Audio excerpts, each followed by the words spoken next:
Hi, everybody. I'm in my car yet again.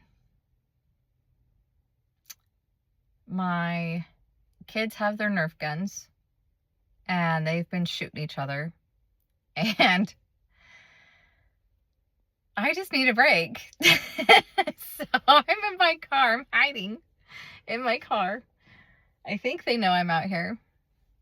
I'm pretty sure they do, but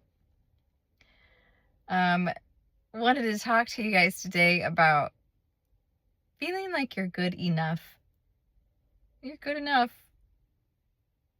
You're good enough to have happiness. Just because you've made mistakes along the way in life does not disqualify you for happiness. It pauses it for sure, but it doesn't disqualify you. If you're feeling disqualification, analyze the day. Analyze what you did that makes you feel like you don't qualify. What is it you really did? If you did something pretty horrendous, then you need to rectify that. But if you just yelled at your kids, you had a fight with your boyfriend, your spouse, your mom, your dad, whoever, doesn't disqualify you. We always have the chance to apologize and to make things right. And I want you guys to understand too that when you feel like apologizing, when you feel stupid when you're apologizing, I can't think of a better word for it right now. That's probably the time you need to apologize the most, is when you're going like, I feel so stupid, I shouldn't have, I'm embarrassed. There we go. Embarrassed. That's the word, not stupid. When you feel really embarrassed to apologize, you need to apologize and just let the embarrassment sit with you for a minute. Because that's your conscience telling you like, hey, you did pretty, that's not so good. And when you sit with being uncomfortable, it actually makes it comfortable. You got to sit with it for a minute though. You got to get through that small moment of being uncomfortable and feeling really embarrassed to get through that. And then when you make the apology, you have to follow through with the change. So you can't say, oh, I'm sorry I yelled at you, and then in the same breath or a couple hours later you turn around and you yell again, and it's just like, no, never mind. Now it happens because we all have habits that we have to break, right? But if you go within the same breath or that couple hours later and you're yelling again, and in the middle of your yelling, you realize, oh, I just said I was sorry for that. Bring it back down. That shows active change. That shows that you're actively trying, and that shows the other person that your apology really means something. And that your word is something that they can count on. They can rely on you. They can rely on what you say. They don't have to be afraid of being lied to. I am not having a good hair day, you guys. Seriously. Yeah. So if you're going to say you're sorry for something, follow through with the change. And if you mess up several days later, whatever the circumstance is, okay? So this is going to encompass everything. This isn't just one thing. And you do something, own it. I teach my kids that all the time. You need to own what you did. So when, again, I know I've said this before, when you apologize to your brother or your sister, what are you sorry for? You don't just go up and say, hey, I'm sorry. No, I make my children say, what are you sorry for? Oh, I'm sorry for pinching you. I'm sorry that I was rude to you. All right. And like now I'm getting like, when my kids will say that, oh, I'm sorry I was being rude. I'm like, how were you rude?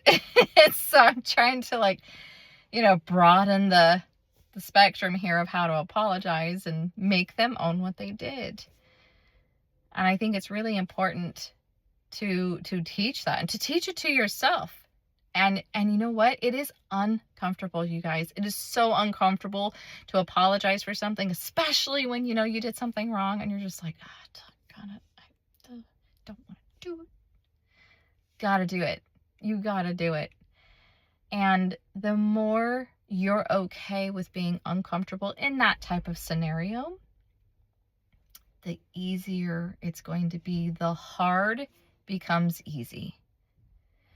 And that seems to be a theme throughout all my videos so far. The hard becomes easy. When you do the hard thing, it's easier to do it.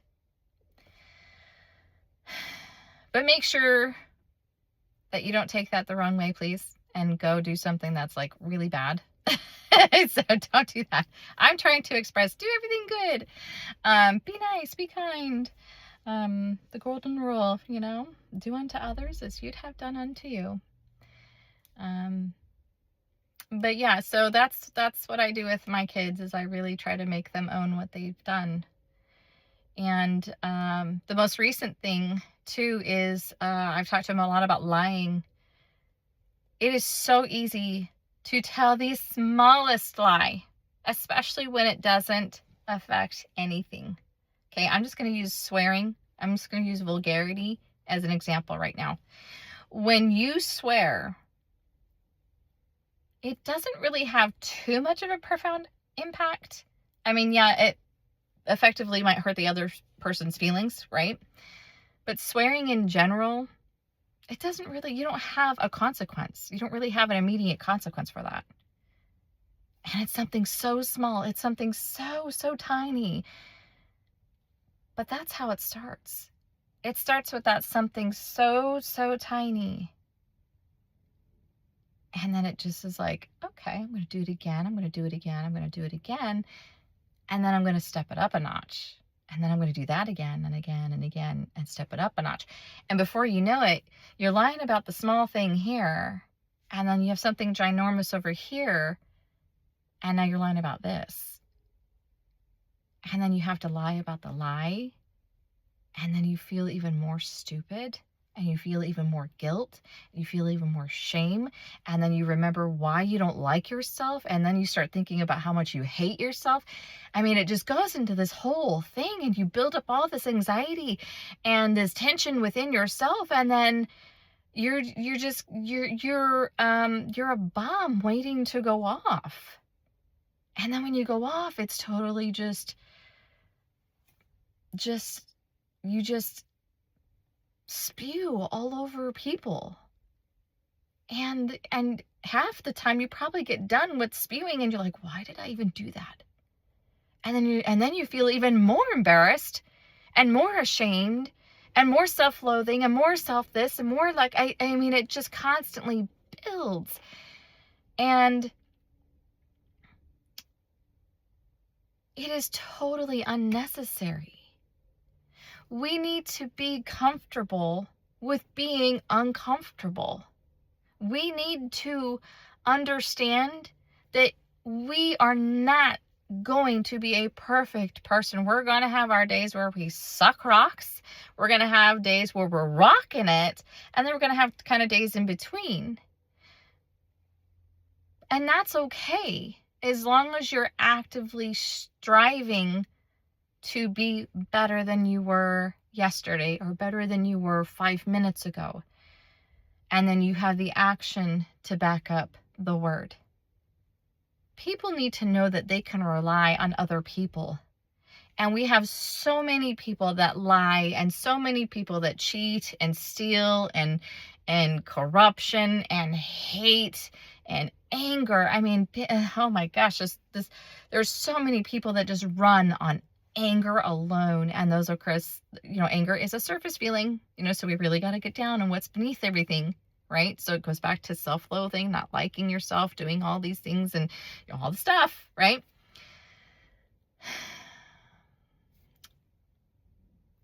we don't need more of that.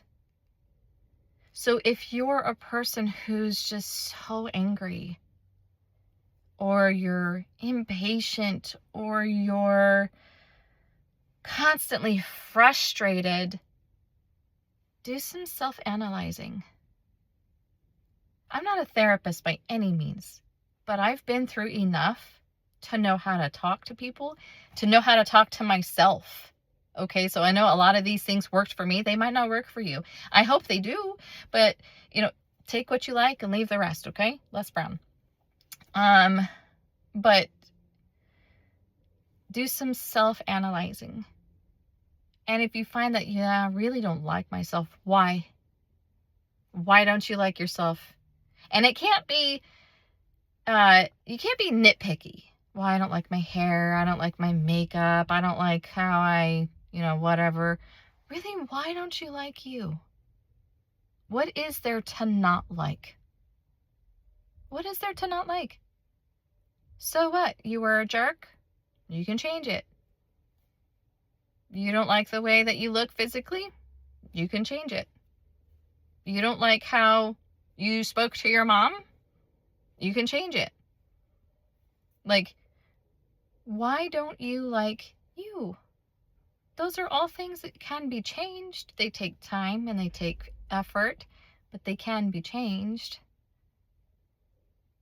And that's the point. That's what a lot of people are missing, is they're so keyed into this anger that they lose perspective.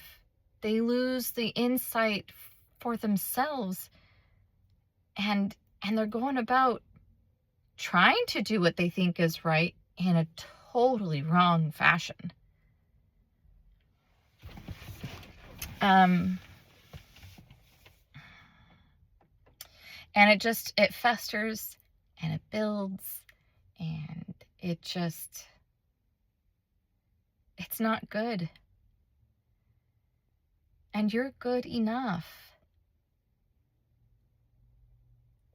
You're good enough. You don't have to be this famous person who's known by the world. Everybody wants to be seen nowadays. I heard this quote a long time ago. Nobody's trying to be somebody for the one. Noticed. No one is trying to be noticed for the one. Everyone is trying to be noticed by everyone. And that is because it's a lack of love and caring when you grew up. Or if you didn't grow up that way and you had the nurturing in your home, do some self-analyzing and to see why you're doing what you're doing. But most times it's because of how you grew up in a home. Any home.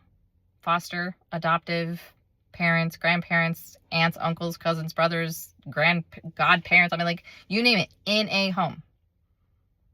You've got to realize that that's where the most of the problems stem, is from the home. Now, I recommend therapy to everybody. Everyone should go get and make sure it's a good therapist. If the therapist and you don't click, find a different one. They're not offended by it by any means. And if they get offended, then they shouldn't be a therapist, okay? But you find a therapist that clicks with you, or a psychologist, or a bishop, or someone who can just kind of steer you in the right direction until you can kind of get going on your own. But you're good enough. So again, I ask you, what's not to like? What's not to like? I like you. You're a child of God. And we have lost sight of that. We have lost sight of who we are. And we have listened to the wrong voice. The one that tells you you're not good enough. You're too fat, too skinny. You don't have big enough boobs. You don't have a big enough butt. You don't have a six-pack. You don't have muscles. You messed up here, so might as well keep messing up. Well, you did this over here, so why even try?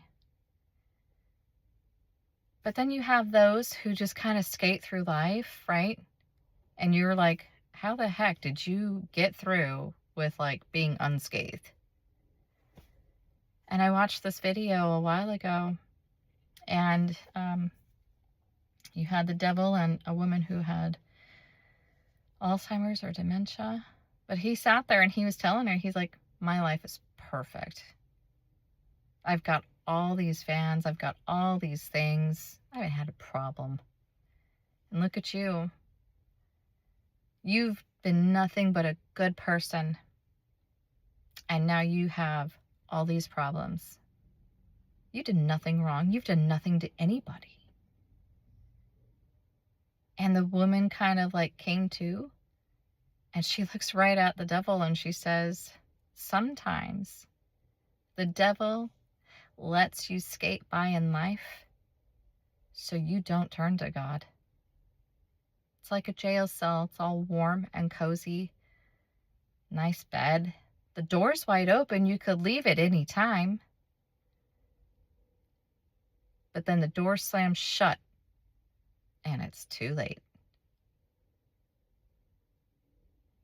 Satan doesn't want you turning to God. He wants you to turn against your neighbor. He wants you to turn against your family. He wants you to turn against yourself. And that's where it begins. Turning against yourself. Because like I said earlier, when you lie a little here and then you lie bigger here, it just does this circle. And it entraps you. And it just binds it tighter and tighter and tighter and tighter until you just want to pop. Well, if I lied about this, then I got to lie about that. Then I have to lie about the lie. And I don't like lying about the lie. And I don't want to feel uncomfortable. And now I really have to feel, now I really am uncomfortable because I lied about the lie. And they know that I'm lying. So now I really have to keep up the show. And I'm really, oh my gosh, I'm just getting so tired of having to do this. And then I don't like who I am. I don't like that I'm lying to them, but I got to keep lying to them because I already lied to them. So now I have to keep doing it, but I really don't like, it just turns into this thing. It just makes your anxiety raise through the roof. So please, don't lie about the little things. And if you have a hard time, as I've said before, start with telling the correct time. Super easy. Super easy. It's 3:07. It's not 3:10. It's 3:07. It's 2:56. It's 3 o'clock. With telling the correct time. It's simple. Sorry, there's a little squirrel moment there. I just saw a little fuzzy and I blew. I didn't even think about it. But anyway. I believe in you guys. I believe that you can do this, that you can get through it. But you got to do the hard things. And being uncomfortable with coming forward or being forthcoming about something you've done is hard. But when you do the hard things, life becomes so easy and it becomes more comfortable. And then the anxiety that you had and the feelings and frustrations of I'm not good enough and I got to keep lying and I got to do this and oh my gosh, it's gone. It's like magic. It's like magic.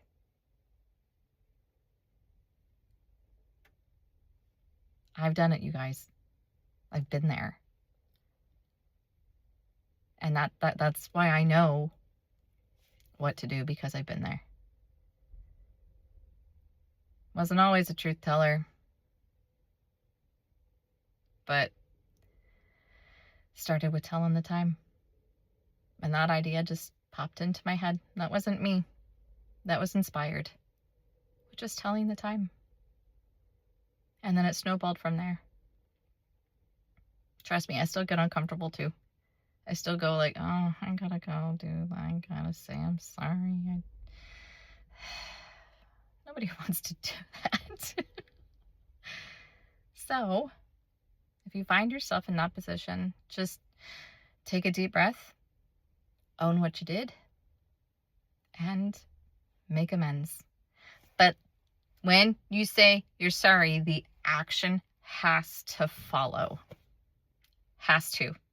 If you want to be relied on and you want to know that that when you say, hey, this is my word, and you want to be like, yeah, they know that they can get me, gotta have that action to back it up. You guys stay safe out there. Stay vigilant with yourself, and always remember to be kind. We need more kindness than we do hatred. We need more understanding than we do misunderstanding or assuming. Be safe. Have a great day. I hope you guys enjoyed this. And I will catch you in the next video.